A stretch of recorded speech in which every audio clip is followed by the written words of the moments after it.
nossa oração é que Ele realmente oriente os nossos passos, ilumine as nossas mentes, para que possamos dizer: eis-me aqui.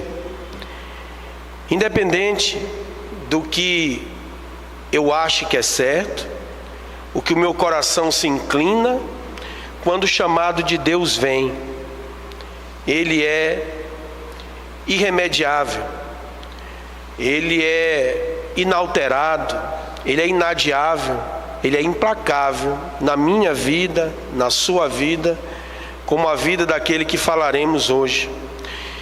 Eu peço aos amados irmãos que possam abrir a palavra do Senhor no livro de Juízes, Juízes capítulo 6. Agradeço ao reverendo Anuassi pela canção. É uma canção daquelas que a gente tem essa parceria. Gostamos muito dessa canção, cantávamos há muito tempo atrás. Ela é uma composição de um irmão chamado Rodrigo Bueno. Creio que ele é um conhecido aí também do Anuassi, e deixou essa verdade para a gente, né? Desde o dia que o Senhor entra na vida de cada um de nós, nós passamos a conhecê-lo de forma diferente. É como diz a letra dessa canção. Juízes 6. Vamos nos debruçar sobre o texto que nos fala do chamamento de Gideão. Versos 11 até o verso 24. Eu lerei e os irmãos acompanham em suas Bíblias. Então veio o anjo do Senhor e assentou-se debaixo do carvalho que está em Ofra, que pertencia a Joás, a Biezita. E Gideão, seu filho, estava malhando o trigo no lagar, para pôr a salvo dos midianitas. Então o anjo do Senhor lhe apareceu e lhe disse: o Senhor é contigo, homem valente. Respondeu-lhe Gideão: ai, Senhor meu, se o Senhor é conosco, por que nos sobreveio tudo isto? E que é feito de todas as suas maravilhas, e que nossos pais nos contaram, dizendo: não nos fez o Senhor subir do Egito? Porém agora o Senhor nos desamparou e nos entregou nas mãos dos midianitas. Então se virou o Senhor para ele e disse: vai nessa tua força e livra Israel da mão dos midianitas. Porventura não te enviei eu? E ele lhe disse: ai, Senhor meu, com que livrarei Israel? Eis que a minha família é a mais pobre em Manassés, e eu, o menor da casa. Ele respondeu: se agora achei mercê diante dos teus olhos, dá-me um sinal de que és tu. Senhor, que me falas? Rogo-te que daqui não te apartes até que eu volte e traga a minha oferta e a deponha perante ti. Respondeu-lhe: esperarei até que voltes. Entrou Gideão e preparou um cabrito e bolos asmos de um efa de farinha e carne, e pôs num cesto, e o caldo numa panela, e trouxe-lhe até debaixo do carvalho, e lhe apresentou. Porém o anjo de Deus lhe disse: toma a carne e os bolos asmos, põe-nos sobre esta penha, e derrama-lhes por cima o caldo. E assim o fez. Estendeu o anjo do Senhor a ponta do cajado que trazia na mão, e tocou a carne e os bolos asmos. Então subiu o fogo da penha, e consumiu a carne e os bolos. E o anjo do Senhor desapareceu de sua presença. Viu Gideão que era o anjo do Senhor, e disse: ai de mim, Senhor Deus, pois vi o anjo do Senhor face a face. Porém o Senhor lhe disse: paz seja contigo, não temas, não morrerás. Então Gideão edificou ali um altar ao Senhor, e lhe chamou de O Senhor é Paz. Ainda até o dia de hoje está o altar em Ofra, que pertence aos Abiezitas. Meus amados irmãos, compartilho com vocês alguns detalhes desse texto e um contexto histórico do que vivia o povo de Israel sobre uma opressão severa do povo descrito nessa leitura. Quem eram eles? Os midianitas. Antes de os dizer, eu queria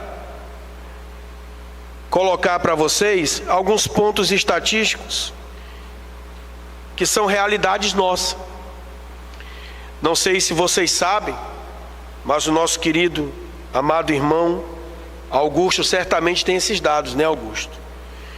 Em média, o brasileiro destina 41,1% de toda a sua renda anual ao pagamento de tributos, impostos, taxas, contribuições. Isso equivale a mais ou menos 150 dias de trabalho por ano. Se o ano tem 365, 150, você os entregou ao seu sócio por excelência, o governo. No dia 1º de janeiro até aproximadamente 30 de maio, todo mundo trabalhou para entregar esse dinheiro ao nosso governo. A carga tributária efetiva média corresponde a 41,10% da renda anual. Deste total, cerca de 15% a mais decorrem de tributos sobre a renda. Ou seja, trabalhou, recebeu o seu salário, lá está o imposto sobre você. Além dos tributos incidentes sobre faturamento, lucro, folha, e aí vai para os empresários, meu querido Tiago, e os outros mais. Tudo isso equivale a mais ou menos 1.501 horas por ano, apenas para cumprir obrigações fiscais. Há um dado que às vezes a gente pode colocar para mais ou para menos, mas 195% acima da média desses outros países que tributam. Nós estamos lá como campeões. A propriedade de bens, né, quando você adquire, também nós estamos pagando. Comprou uma casa, pagou para o governo. Comprou um carro, Bruninho, lá está o seu imposto, certo? Nasceu, imposto. Cresceu, trabalhou, imposto. Morreu, imposto, certo? Graças a Deus, quando chegarmos ao céu, certamente não teremos esse imposto. Por quê? Porque alguém já pagou por nós, né? O grande tributo. Na prática, ao nascer, produtos e serviços hospitalares já incorporaram tributos. Ao trabalhar, incide imposto de renda, contribuição previdenciária, muita coisa. Esse ano teremos novidades, né, meu querido Augusto? Tudo que é muito virará um só, mas não vai deixar de ser muito. O imposto estará sobre nós. O que isso tem a ver com o que falaremos hoje mesmo, Saulo? Para que essa fala sobre direito tributário? Leiam comigo. Antes do chamamento de Gideão, que está nos versos de 11 a 24, você tem, no capítulo 6, do 1 até o 10, a opressão dos midianitas. E observem na Bíblia o que é essa opressão. E aí qualquer semelhança nem é mera coincidência, porque somos todos pecadores debaixo da mão, os ímpios de um Deus irado, os eleitos na mão de um Deus gracioso. Essa é a verdade que temos a dizer a vocês. Fizeram os filhos de Israel o que era mal perante o Senhor. Por isso o Senhor os entregou nas mãos dos midianitas. Juízes 6, 1. Sabe por que é mal, presbítero Emílio? Porque a gente tem a mania de, quando vê uma sujeira em casa, às vezes querer colocar debaixo do tapete. Lembra-se de um Supremo Concílio, presbítero Tiago, que estávamos lá em Águas de Lindóia, e o reverendo Augusto se levantou e disse: vamos parar agora e vamos orar, porque sujeira a gente tem que tirar. Digo isso, a sessão era livre, estava para todo mundo ver. Repito a vocês, precisamos fazer com a nossa vida, a minha vida, a sua vida, a vida da igreja. O reverendo Anuassi tem uma música que eu gosto muito. Um dia gravaremos, reverendo Anuassi. Eu dei o nome para a sua música, se chama Cenário, o qual o Tiago gosta demais, né? E lá o refrão da música diz: vasculhar, livrar-se do que é então cenário de um antigo coração. Ah, como a gente precisa limpar. não fizeram isso quando distribuíram as terras. Confiram comigo a linha do tempo. A arca foi construída, Noé jogou a família para dentro da arca, acabou o dilúvio, desceu todo mundo, uma geração de gente ruim, outra de gente boa, chega-se os patriarcas, lá vem Abraão, Isaac, Jacó, todo mundo, um é pai da fé, um é amigo de Deus, o outro brigou com um anjo, e lá até chegou o povo no Egito, porque a fome era grande. Quem levou até lá? Os descendentes de Jacó. E a família de Jacó vem toda para o Egito. E aí o que acontece lá depois que Faraózão morre e não conhece mais José? Opressão 400 anos. Quem livra o povo de Israel da opressão do Egito? Moisés. E depois de Moisés, minha campeã das gincanas da SAF, Samira. Depois de Josué, quem é um líder levantado? Depois de Josué não, depois de eu respondi a gincana, minha querida. Depois de Moisés vem Josué.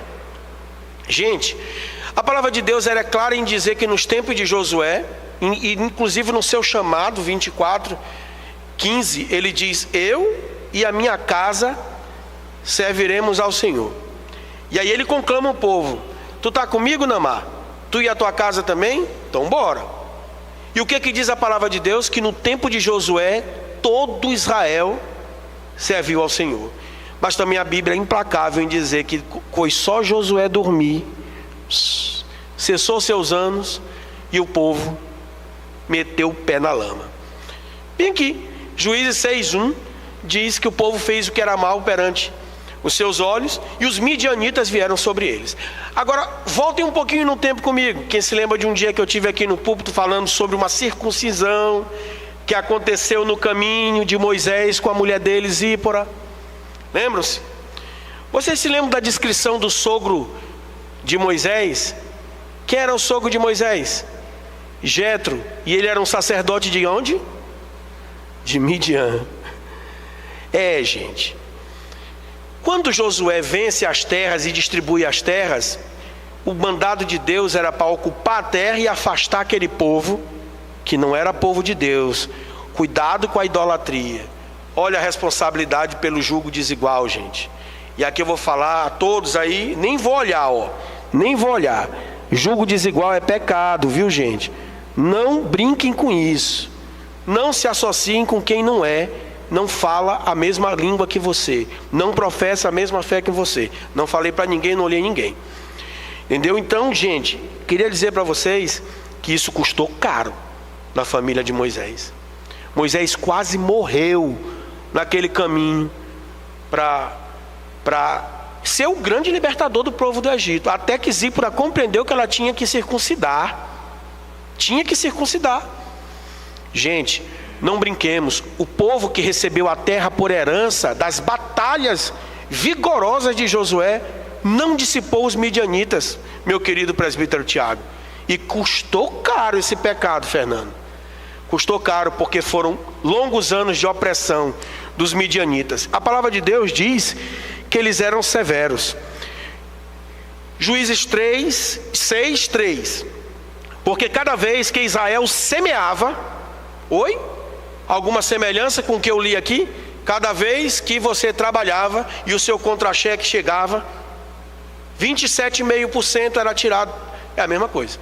Cada vez que o povo de Israel semeava, os midianitas e os amalequitas, como também os povos do Oriente, subiam contra ele. E contra eles acampavam, destruindo os produtos da terra, até a vizinhança de Gaza. Gaza sempre dando confusão, né? Até hoje, a faixa de Gaza está aí. Entendeu? Não deixavam em Israel sustento algum, nem ovelhas, nem bois, nem jumentos. Pois subiam com seus gados e tendas e vinham como gafanhotos, em tanta multidão que não se podiam contar, nem eles, nem os seus camelos. Gente, pode ler o tempo inteiro, é só destruição. Trabalhava, semeava, se eu tinha um trigo, os midianitas chegavam e tomavam. Se eu criava um gado, tomava. Tudo era dilapidado. Por que eu estou dizendo isso? Você vem para o contexto do texto que nós lemos. O primeiro versículo, ele já nos diz: então veio o anjo do Senhor e assentou-se debaixo do carvalho que está em Ofra, que pertencia a Joás, a Bierzita. E Gideão, seu filho, estava o quê? Malhando trigo no lagar. Isso está em Juízes 6, 11. Para pôr a salvo dos midianitas. Gente, vejam bem o que o nosso amigo Gideão está fazendo aí. Ele não está na própria casa, ele não está no seu território, ele tentou fugir pelas montanhas, ele foi até um lagar, e ele foi fazer o quê? Esconder o pouco que lhe restava, com medo de ser tomado, né? Certa vez, eu conheci um grande empresário, e ele conversou comigo. Ele tinha empreendimentos pelo estado inteiro, não só no Maranhão, mas vários lugares. E aí ele foi falando comigo e ele disse assim: Saulo, eu tenho uma coisa para te falar. A gente tem tudo para crescer enquanto a gente não é visto. Eu cresci muito enquanto eu não caí nos olhos de quem eu não deveria cair, certo? Quando o governo põe um olho em você, ele passa a ser o seu sócio majoritário, né? Aqui, os israelitas caíram sobre o poder e a opressão dos midianitas. E o que ele estava querendo dizer era o seguinte: o empresário, ele passou a pagar muito imposto, então ele tinha que se virar, né? E aqui não vai nenhuma ilustração favorável à sonegação de impostos, porque o próprio Cristo nos ensinou a olhar a insígnia da moeda. De quem é essa face aqui? De quem é esse rosto? É de César? Então dai a César o que é de César. O tributo é correto dar. É só uma analogia do que este empresário estava falando. Eu nada disse a ele, só escutei, né? Mas ele disse que enquanto ele não era muito visto, ele cresceu demais, né? Na verdade, não havia justiça tributária nenhuma naquele tempo. Na verdade, o povo de Israel estava sendo completamente assolado e Gideão tentou esconder um pouco para sobreviver. O contexto era de medo, gente. Gideão não foi chamado por Deus para realizar uma grande obra, como quem senta lá na empresa do meu irmão Adriano para pedir levar um currículo, Adriano. Cheguei aqui, Adriano, eu quero trabalhar com você, está aqui meu currículo. Não foi bem assim. Não foi Tiago que solicitou uma entrevista com algum promotor de vendas para ele, não. Na verdade, o contexto era péssimo, entendeu? Nem o próprio Gideão tinha um currículo a apresentar. Aliás, o currículo apresentado por Gideão era o pior possível. Porque se tem um tema para trazer para essa noite, e tem alguns teólogos, meu querido reverendo Ângelo, que não gostam de ouvir essa palavra, né? De que a pregação tem que ser expositiva e não pode ser temática, né? Tem uns aí que ficam brigando com essas coisas, né? Pregarei expositivamente, mas eu gosto de um tema. Sabe de uma coisa, gente? Quando os improváveis estão sob a direção de Deus, certamente a vontade dele é cumprida. Nós estamos falando de um grande improvável.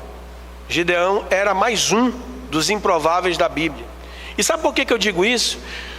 Porque você não tem que olhar e perceber se Noé foi um grande arquiteto e marceneiro de uma arca, se Abraão foi o pai da fé, se Isaac honrou o compromisso de levar seu filho para o Monte Moriá, se Jacó lutou com um anjo pela sua bênção, se José foi um homem fiel a Deus e fugiu da mulher de Potifar, muito menos se Moisés sabia ou não falar com o faraó, e por sinal não sabia. Quem falou por ele foi Arão, ele era meio atrapalhado com as palavras, não é? Eu estou falando de gente improvável. Josué também. Pense numa confusão quando você vai substituir alguém que é muito bom. A situação de Josué era péssima. Eu vou substituir Moisés, aquele cara foi fantástico. Difícil, eram improváveis na mão de Deus. Gideão era mais um. E ele disse mais. Ele não só se descreveu aqui no verso 11, como ele segue adiante. Então o anjo do Senhor lhe apareceu e lhe disse: o Senhor é contigo. Gente, a companhia de Deus é algo que nós não temos como prescindir. A situação de Gideão era a mesma do seu próprio povo. O povo de Israel estava escondido, estava no lagar, escondendo as semeaduras para não ser roubado pelos midianitas. A agricultura havia parado, não tinha como plantar muito porque eles tomavam. A esperança havia desaparecido. É nesse cenário que encontramos Gideão, sua família, sua tribo e todo o povo de Israel. Não em um campo de batalha, não em um palácio, não em uma posição de liderança, mas escondido dentro de um lagar. O homem que Deus escolheria para libertar Israel estava tentando esconder um pouco de trigo. Humanamente falando, ele era o candidato menos provável, mas Deus nunca escolhe homens pela capacidade que possui. Ele os escolhe pela obra que decidiu fazer na vida de cada um deles. Concordem comigo, gente, não tem como fugir dessa. Deus não escolhe o homem conforme sua capacidade. Ele simplesmente escolhe baseado naquilo que ele já decidiu fazer naquela vida do escolhido. Essa é a grande verdade. Amados irmãos, temos uma realidade que não temos como esconder. Deus escolheu as coisas fracas do mundo para envergonhar as fortes. Isso é dito pela sua própria palavra. Essa história nos mostra que antes de Deus mudar uma nação, e haviam duas aí, Midian e Israel, Ele transforma o coração do homem. Não há ação que é feita deliberadamente sobre um todo que não seja a partir de um. Deus escolheu esses homens todos que mencionei aqui. Escolheu a Noé, escolheu Abraão, Isaac, Jacó, Moisés, José. Todos eles eram homens como eu e você e Gideão. Mas Deus não olhou o currículo deles, não olhou a capacidade deles. Pelo contrário, talvez se estivéssemos na seleção, todos os gestores aqui que contratam e admitem pessoas, talvez se vocês estivessem diante deles, não os escolheriam, né? Para ser. Teve uma pessoa que fez uma dissertação bem grande, o presbítero Tiago, falando que Paulo seria fatalmente um apóstolo não escolhido por ele, né? Porque era, digamos assim, ele pegou frases que eram da Bíblia, né? Porque 2 Coríntios 12, 7, fala o quê? Para que não ensoberbecesse, foi-me dado um espinho na carne, mensageiro de Satanás. Se era para ele não se ensoberbecer, é porque ele já era chegado numa soberba. Então pense num empavonado na sua empresa. Paulo cresceu aos pés de Gamaliel, sabia mais que todo mundo. Os registros bíblicos mostram que ele teve desavenças com Barnabé por causa de João Marcos. E aí você, empresário, vai dizer: rapaz, eu vou botar esse cara não. Meu amigo Adriano já está dizendo: não vou botar não como líder daqui, porque ele vai arrumar confusão. Mas Deus não escolhe assim, Roberto. Deus escolhe os improváveis, para mostrar que a força é dele. A gente não tem que olhar, vamos adiante. Ficamos em Josué, estamos em Gideão. E Gideão é da fase dos juízes, depois vem os reis. Saul também se achou fraco quando foi ungido rei de Israel. Na verdade ele era, né? Mas aí vem Davi. Davi completamente improvável. Quem podia admitir que Davi ia guerrear com um gigante daquele tamanho? Não é isso, Davizinho? Tu pegaria aquela pedra para tirar naquele gigante? Pois é, Davi. Pois o Davi fez isso. E será que é porque Davi era um grande, exímio atirador de pedras? Na verdade, o confronto máximo é dialogado. Porque Golias olha para Davi e diz: pelo amor de Deus, você está me confundindo com cão? Tu vem comigo com pau e pedra? Quem és tu? Tu é um Zé Ninguém, é desse tamanhinho aí, rapaz, querendo me enfrentar. E aí Davi devolve para ele Vocês se lembram da narrativa bíblica que está em 1 Samuel? Ele diz por acaso assim: pode ficar tranquilo aí, gigante. Eu matei um urso, eu briguei com um leão, eu sou um exímio pastor. Ele disse isso para Golias? Ou ele disse: tu vem com afronta do meu povo. Eu vou em nome de quem? Vou em nome do Senhor, do Deus de Israel. É isso que o anjo diz a Gideão. Ele diz: o Senhor é contigo, homem valente. Davi sabia que o Senhor era com ele.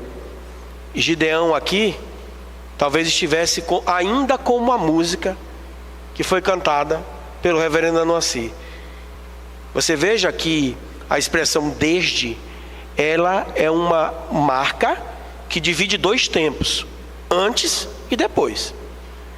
Somente desde o dia em que ele conheceu Jesus, um mundo novo se abriu. Antes daquilo, ele era cego, e Gideão estava assim. Continuem os versículos na linha expositiva.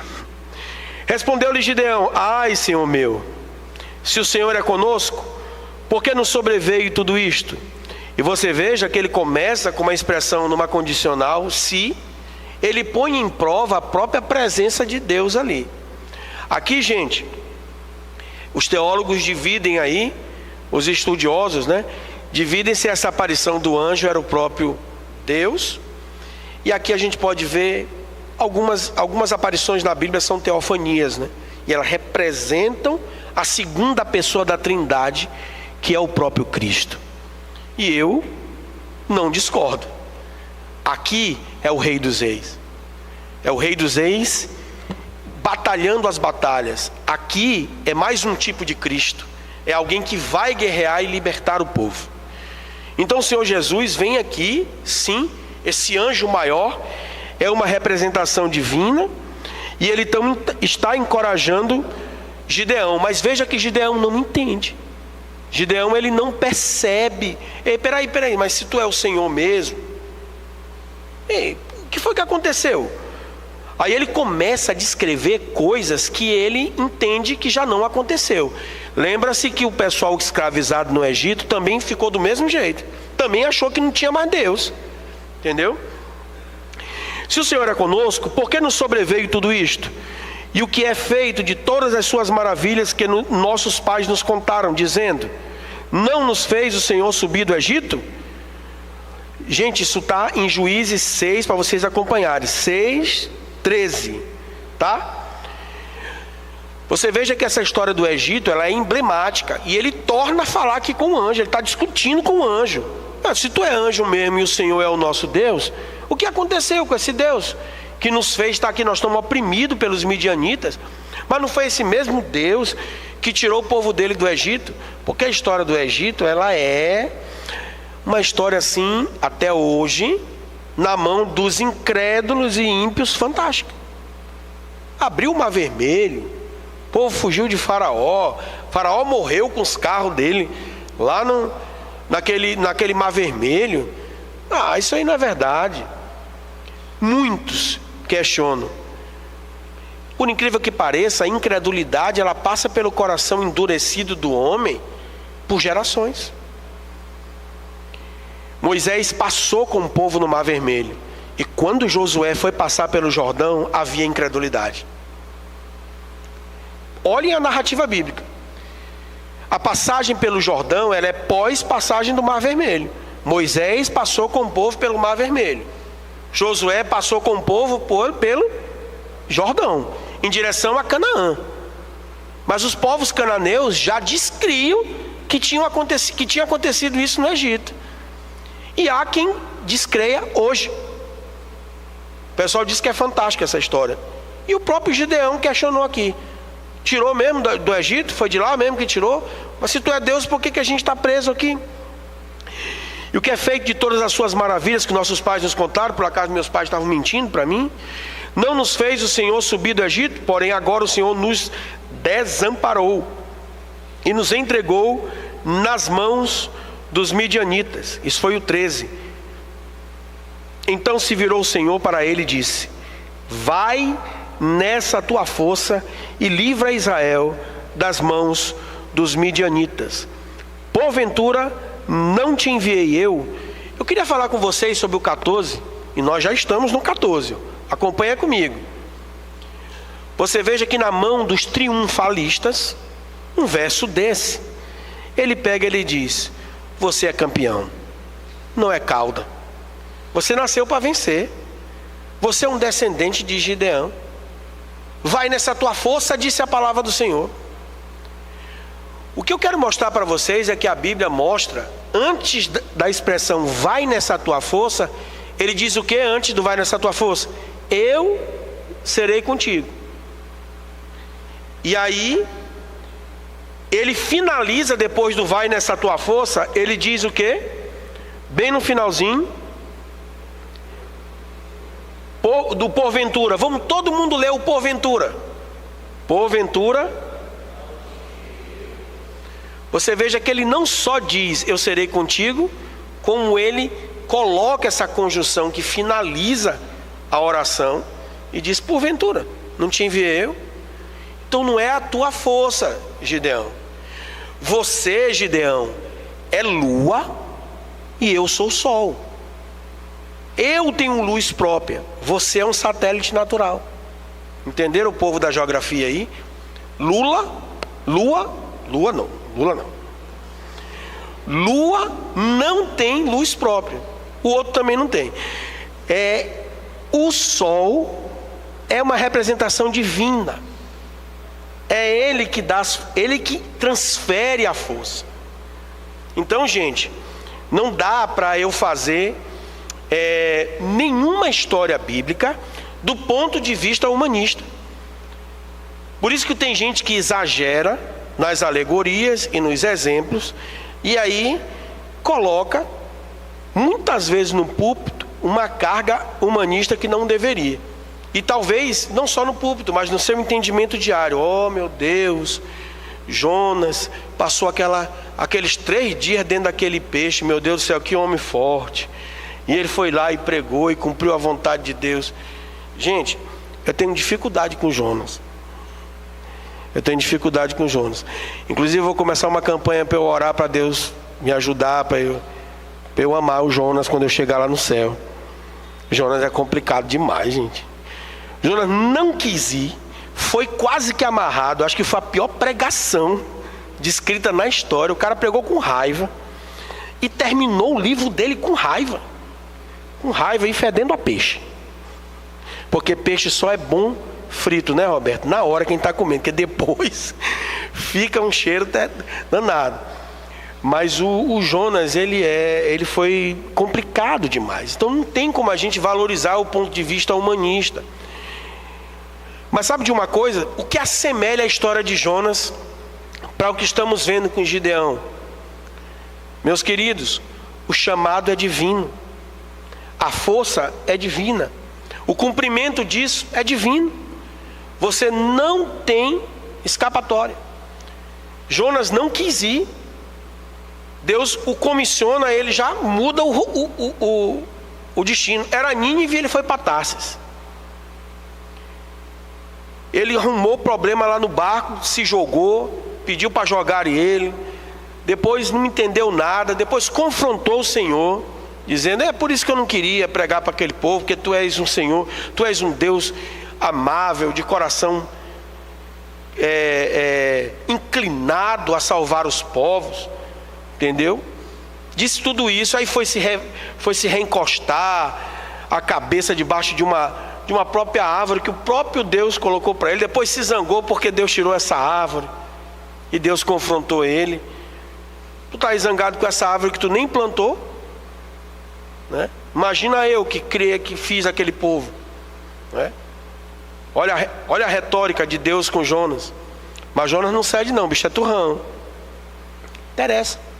O que eu quero dizer para vocês não interessa.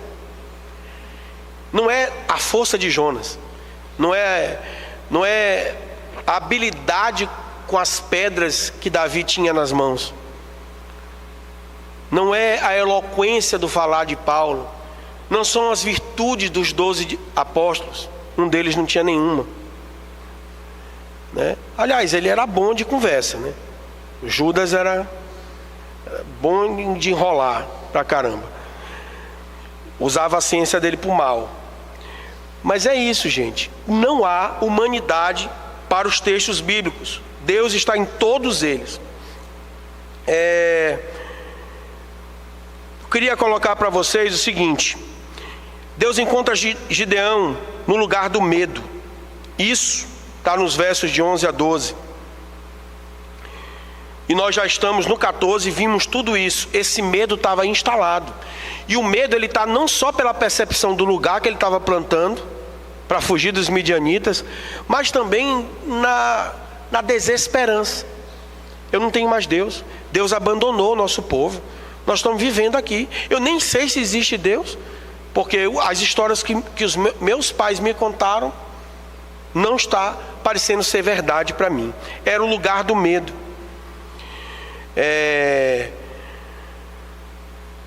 Quantas vezes pensamos que Deus só trabalha quando estamos fortes, ou quando achamos que Ele está perto? Mas Deus frequentemente nos encontra exatamente quando estamos escondidos. Ele fez isso com quem? Com Elias, quando se enfurnou numa caverna fugindo de Jezabel. Fez com nosso amigo Joninha, foi parar na barriga do peixe. Fez com Pedro, depois de todo exaltado negar 3 vezes Jesus. E fez com Gideão, quando estava no lagar. Fez com Davi, também fugindo de Saul. Fez com tantos homens biblicamente descritos.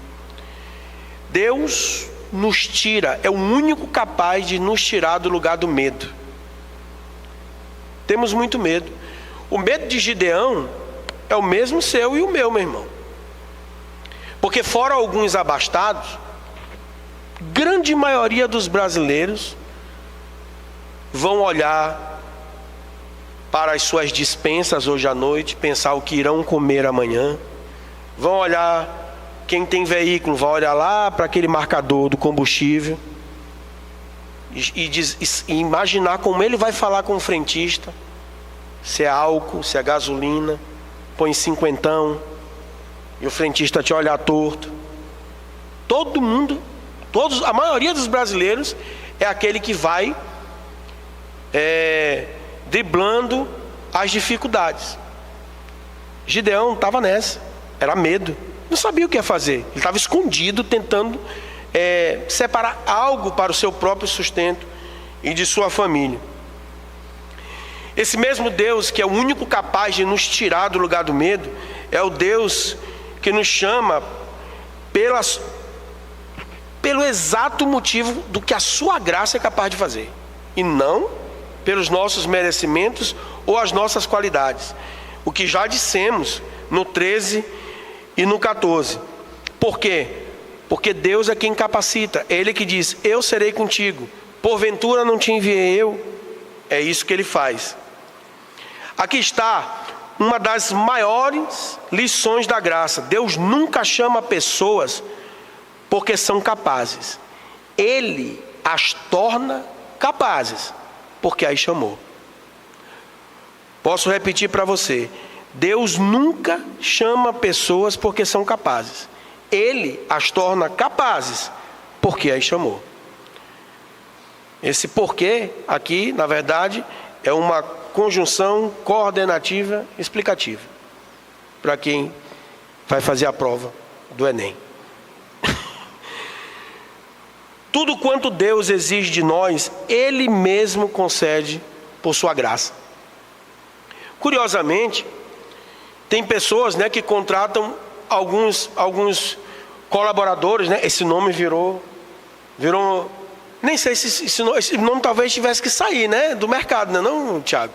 O pessoal se acha muito colaborador, e pouco funcionário, Mas o politicamente correto diz pra gente que é colaborador. Então, quando você contrata o colaborador, tem gente que nem apresenta esse colaborador para a equipe, não diz o que ele tem que fazer, não ambienta aquela pessoa, o pobre coitado, na empresa. Ele fica feito barata tonta 1 mês, ele não sabe o que ele vai fazer, ninguém conhece ele. Nosso Deus é maravilhoso. minha irmã Maria de Jesus. Ele jamais faz isso com a gente. Quando Ele nos comissiona, quando Ele chama, o que Ele requer de nós, Ele já nos deu capacidade de fazer. E foi exatamente o que Ele fez com Gideão. Continuando, gente, o versículo 15, ele diz: e ele disse: ai, Senhor meu, já foi uma das primeiras percepções de Gideão, com que livrarei Israel? Aí ele começa a se perceber, peraí, se o Senhor é comigo, e Ele diz que para eu ir na minha força, que Ele mesmo me deu, que Ele me capacitou, então agora, como é que eu vou livrar Israel, se a minha família é a mais pobre de Manassés, da tribo, né? E eu, o menor da casa do meu pai. Essa percepção, ela foi vista também por Saul, quando foi ungido por Samuel. Foi dita também pela família de Davi, né? Afinal de contas, Davi nem estava na sala na hora da escolha do profeta Samuel. Estava no campo e ele era o menor dos filhos na casa. Não, tem um pastorzinho lá, não sei se precisa chamar ele, tem que chamar. Muitas vezes a gente se acha nessa condição. Lembrem-se do que fez Moisés? Isso está em Êxodo. E naquela hora, naquele confronto da sarça, né, que Deus chama ele, você vê um diálogo complicado. Moisés não quer ir. Moisés disse: Senhor, eu sou pesado de língua, eu não sei nem o que eu vou falar para Faraó. A Bíblia até relata para a gente que Deus então tem uma certa chateação com Moisés. Moisés, será que tu está surdo? Praticamente ele disse isso, porque eu estou dizendo que é para tu ir e dizer que é o eu sou. Eu estou contigo e acabou. Tu vai. Já que tu é pesado de língua, eu vou mandar Arão contigo, que ele fala melhor. Então, gente, não adianta. Você pode se achar pequeno, mas é Deus que te faz grande. Nas cartas às igrejas do Apocalipse, uma delas também é dita a mesma coisa. Eu conheço a tua pobreza, eu conheço a tua tribulação, tu te achas pequeno, mas eu te farei forte, eu te farei triunfar, ser fiel até a morte, e a coroa da vida eu te darei. Carta a Esmirna. Quem tem ouvidos, ouça o que o Espírito diz às igrejas. Você pode até se achar fraco, mas pouco interessa o que você acha de si mesmo. E aqui vai um conceito que a nossa sociedade está mergulhada. Hoje, você tem que pensar muitas vezes qual é o apoio psicológico, psiquiátrico, ou qualquer um que você vai procurar.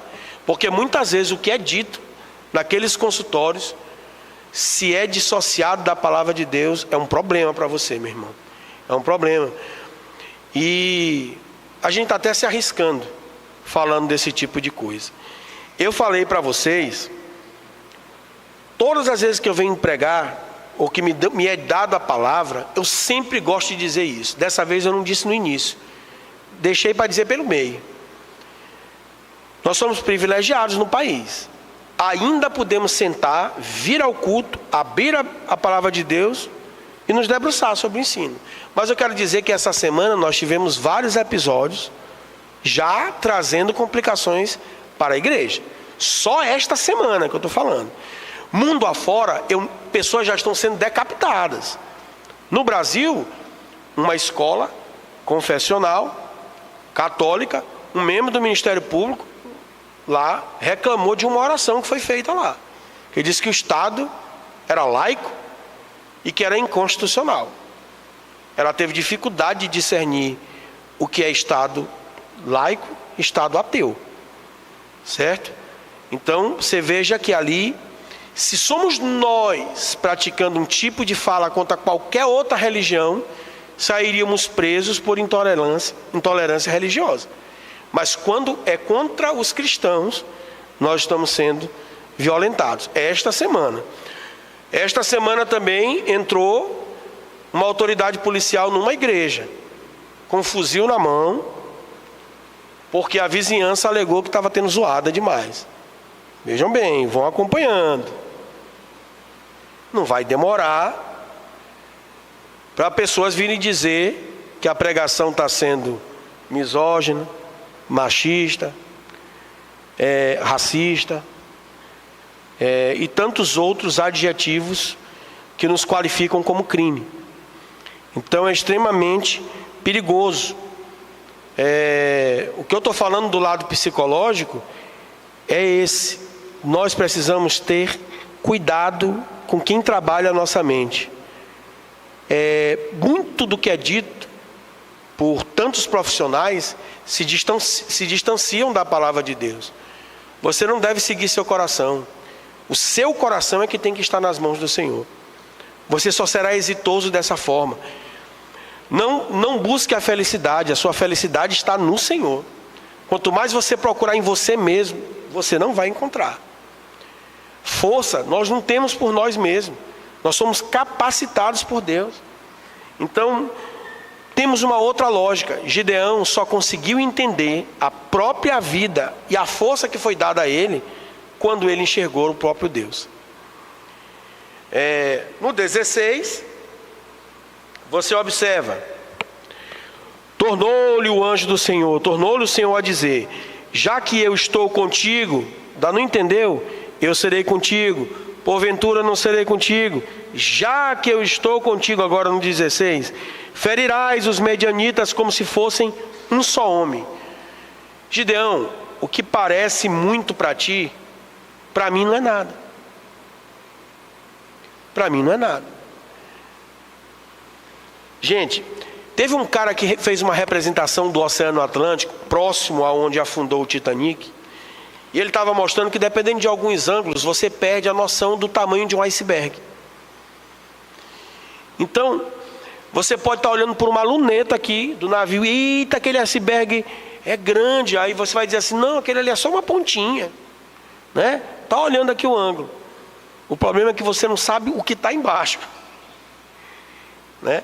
Os icebergs possuem estruturas e tamanhos imensos nas profundezas do mar. Aquele mesmo que colidiu o Titanic, ele era maior para baixo do que para cima, do que estava fora. O que eu quero dizer com isso? É que nós não temos a noção do tamanho e da grandeza do nosso Deus. E Gideão não tinha, não. Gideão estava olhando para os midianitas. Ele estava olhando para o trigo dele que ele estava escondendo. Ele estava olhando para as dificuldades que o povo dele estava passando. Eu quero comer. Eu preciso comer, eu quero dar comer para minha família. Eu preciso me sustentar. Talvez seja o que eu e você esteja fazendo também. Eu estou preocupado. Todo dia de pensar qual vai ser o dia do galeto, qual vai ser o dia da próxima, o cardápio da semana. O cara vai pensando aqui, esse dia eu posso, aquele ali eu posso, aquele não posso. Vou botar álcool, vou botar gasolina, não é não, Kenny? E o cara fica pensando. Talvez a gente esteja assim. A gente está olhando só a ponta do iceberg. Nós somos improváveis. Mas os improváveis, na mão do Deus que tudo pode, é diferente. Nós cumprimos a missão. E foi isso que Gideão teve que aprender nesse diálogo com o anjo.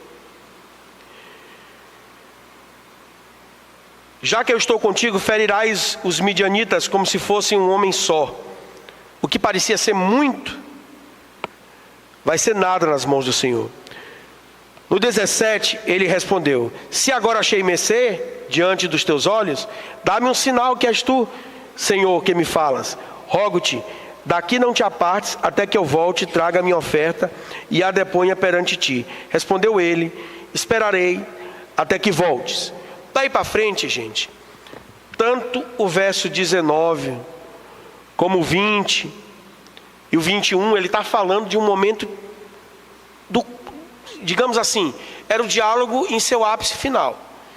É o seguinte, eu entendo que tu és o Senhor, então eu quero trazer a minha oferta. Eu quero me dedicar para isso, eu quero me preparar. Você veja que isso tudo aqui está antecedendo a guerra. Tem gente que, imagina só, né? O nosso presbítero Tiago nos deu um exemplo hoje na pregação pela manhã. Ele era oficial do exército, E aí o seu comandante o chamou e o tirou de uma linha de combate, confronto, e colocou numa posição estratégica. O Tiago não se via uma pessoa estratégica. Vocês acompanharam isso na pregação de hoje de manhã? Mas quem viu a posição do Tiago? O seu gestor. Vocês conseguem ver a semelhança do que está acontecendo aqui? Quem vê, quem tem a supervisão. Por isso que o nome é supervisão. É quem tem a visão máxima. Eu muitas vezes não enxergo o que eu tenho, mas o meu gestor sim. Quem é o nosso gestor máximo? É o nosso Deus. Ele fez isso. O Tiago se saiu bem. Conseguiu perceber e hoje ele se enxerga uma pessoa organizada. Foi o depoimento que ele deu hoje. O Gideão também não sabia que ele poderia vencer uma guerra. Então ele confrontou, orou e adorou. Você veja que antes de confrontar o exército, ele confrontou o próprio Deus. E foi procurar saber quem ele era, e só poderia saber quem ele era, Ângela, depois que ele soube quem era o próprio Deus. Antes que ele fosse para o campo de batalha, minha irmã Celina, sabe para onde ele foi? Ele foi fazer um altar. Porque antes da confrontação, tem que vir a adoração. Ele foi um adorador. Você veja que a descrição aqui é essa. Ele foi buscar a oferta. Detalhe, a oferta foi aceita, porque ela foi consumida. O relato bíblico diz assim. E aí a percepção final dele, no 22, Juízes 6, 22, viu Gideão que era Deus. Então ele agora percebe a presença de Deus. Pois viu o anjo do Senhor face a face. Ai de mim, ele achou que ia morrer. E aí o Senhor entrega a palavra final. Não temas, não morrerás. Sabe qual a lição que a gente tira bem daqui? Que Deus, apesar de estar te chamando para a guerra, Ele é um Deus que te deu antes a paz. E quando a gente tem a paz de Deus, seremos exitosos ainda que o nosso chamado seja para a guerra. E muitas vezes nós precisamos guerrear. Essa guerra, bem aqui, ela estava tardia. Foi um povo que não foi tirado quando a terra foi entregue após as vitórias de Josué. E agora era necessário. Agora era necessário extirpar esse povo, tirar esse povo. Meus irmãos, caminhando para o final, nessa leitura dos versos até aqui, que nós expomos, nós conseguimos entender que Deus encontra e tira cada um dos seus eleitos do lugar do medo. Nós conseguimos entender que Deus nos chama, não por aquilo que a gente é, mas por aquilo que a sua própria graça pode fazer. E também a gente conseguiu compreender que o maior conflito de Gideão era o próprio entendimento de Deus. E aí vai para nós o verdadeiro motivo de que porque a nossa casa precisa estar governada nas mãos do Senhor. Talvez faltou para Gideão apoio familiar, se perdeu no meio daquela sociedade idólatra, midianita, e ele não conseguiu ter bons entendimentos sobre o Senhor. O anjo fez isso, o Senhor se apresentou a ele. O problema não era simplesmente pensar, eu não posso, era pensar, Deus não está comigo. E aí tanto que ele disse, se o Senhor é conosco, por que tudo isso está acontecendo? Então ele não estava acreditando na própria força dele, não. Ele estava achando que Deus não estava com ele. Fica para nós essa lição, viu, minha irmã Jeane? A pior coisa para a gente é a gente acreditar que Deus não está conosco. Se tem uma companhia que a gente tem que ter, é a de Deus. Por fim, que é o que está aqui no 24, que eu falei do altar, Deus transforma o medo em adoração. O que antes foi terror, agora é motivo de alegria e de representação no altar. Eu queria olhar com vocês, eu peço para os irmãos da transmissão poderem colocar 3 slides que eu pedi a eles. Um primeiro aí é um azulzinho.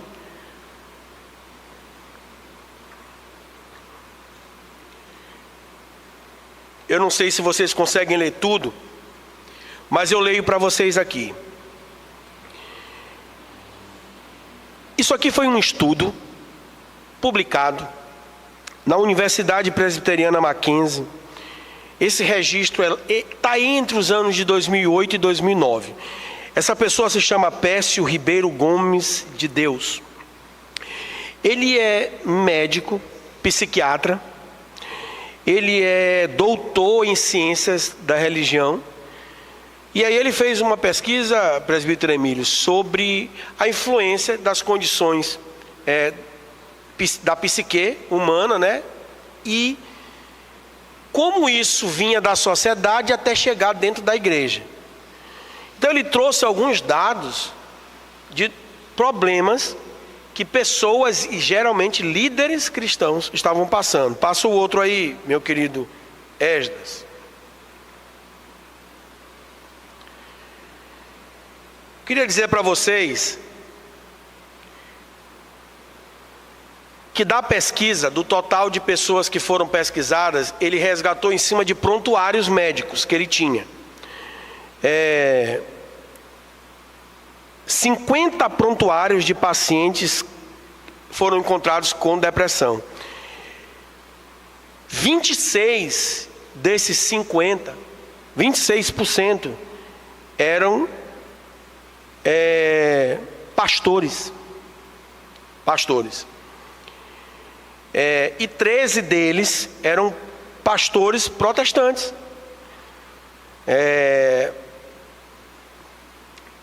Ele pegou esses 13, e veja que é uma amostra bem pequena, mas só para mostrar, e eu estou falando de um tempo lá atrás, isso é 2009.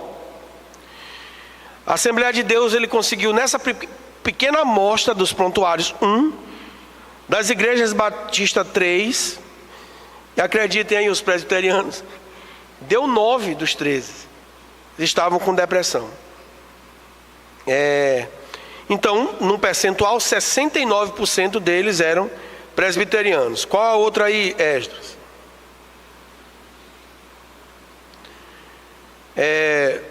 3 de 3, né, sabiam que seu estado correspondia a uma doença depressiva. Então veja bem que 13 pessoas encontradas com depressão, apenas 3 tinham noção de que elas tinham esse problema. E aí, por que eu estou trazendo esse dado? Porque todo mundo que tenta corrigir esse tipo de situação, seja vício, seja qualquer outro problema da psique, eles falam muito que você precisa reconhecer que você tem um problema. Que quando as pessoas não reconhecem, é mais difícil de tratar.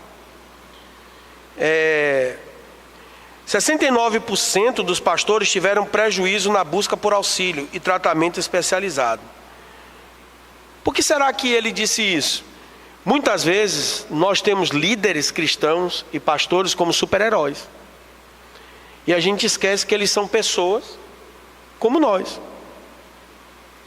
Pessoas como foi Elias, que se escondeu numa caverna, como foi Davi fugindo de Saul, como foi Gideão fugindo dos midianitas, como é qualquer um de nós aqui. E nós temos pessoas que lideram a igreja e levam a carga, né? E por isso a gente pede que a igreja sustente os seus líderes em oração. Orem pelos seus pastores, pelos seus presbíteros, pelos diáconos. Oremos uns pelos outros. Temos dificuldade muitas vezes de entender o problema e ouvir o problema do outro. Gideão tinha uma crise de percepção, meus irmãos. Ele não se enxergava exatamente porque não enxergava o próprio Deus. Ele não conhecia o próprio Deus. Eu acho que esse é o último, meu querido Esdras. Ou tem mais um outro? Acho que não. Só esse mesmo. E aí, meus irmãos, eu quero falar com vocês um dado super interessante. Essa pesquisa, ela foi publicada dentro de uma universidade, que é nossa, né? dentro do nosso contexto universitário, a Universidade Mackenzie pertence à Igreja Presbiteriana, mas existem dados, gente, que são dados extraídos mundialmente, pesquisas feitas mundialmente, e elas mostram um cenário altamente preocupante. Existe pesquisa nos Estados Unidos que foram publicadas, mais da metade do povo cristão já se encontra, já teve ou está vivendo um problema nessa área, na área da psique humana. Aí você me pergunta assim: Saulo, por que você está trazendo dados sobre pastores, dados sobre líderes, por que mencionar a psique humana? Vejam bem que o maior desafio de Gideão não foi encontrar força para enfrentar os midianitas, mas foi conseguir vencer a ilusão da sua própria mente. Ele teve que compreender quem ele era a partir da compreensão do próprio Deus. Se Gideão fosse a alguns consultórios aí que vão pregar autoajuda, talvez ele jamais conheceria a ajuda do alto. Vocês conseguiram entender? O anjo do Senhor foi o maior psicólogo da vida de Gideão. Nós precisamos desse verdadeiro psicólogo, aquele que vai dizer quem é ele. Eu sou quem te capacita. Vai nessa tua força. Não acredita em você, não é você, não. Você é Isaías 41, vermezinho de Jacó. Eu te escolhi, eu não te rejeitei, eu te chamei. Não interessa, Jonas, se você não quer ir para Nínive, você vai. Não interessa, Moisés, se tu é gago e não vai falar com o faraó, tu vai.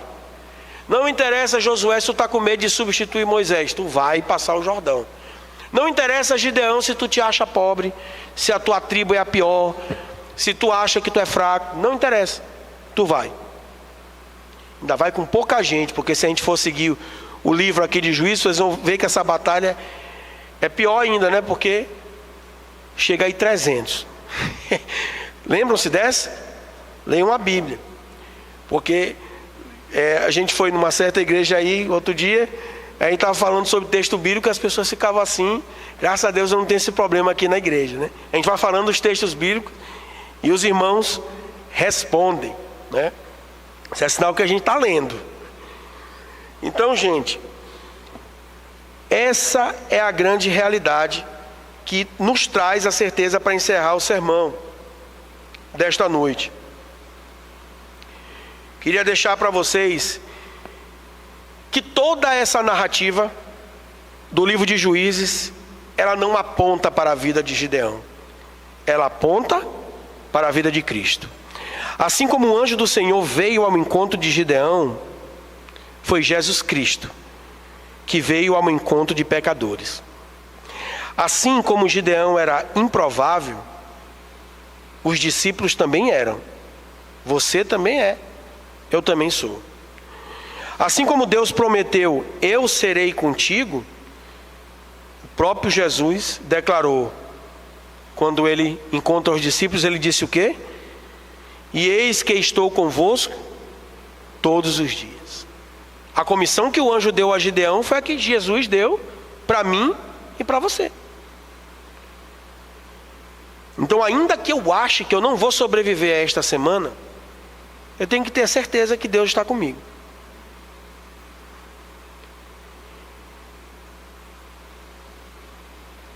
O verdadeiro libertador de Gideão foi Jesus. Foi o anjo que apareceu para ele. E esse mesmo foi o mesmo Cristo que venceu o pecado na cruz e salvou toda a humanidade. Se o anjo do Senhor encontrou Gideão e o libertou, o povo de Israel, das mãos dos midianitas, Jesus subiu à cruz e nos libertou das garras do pior exército do mundo, o exército de Satanás e seu pecado. Ele venceu o maior inimigo da humanidade, que não era Midian, mas o pecado e a morte de Satanás. Por isso a mensagem desta passagem não é você consegue. Também não é acredita em você. A mensagem é: o Senhor é contigo, meu irmão. O Senhor é contigo.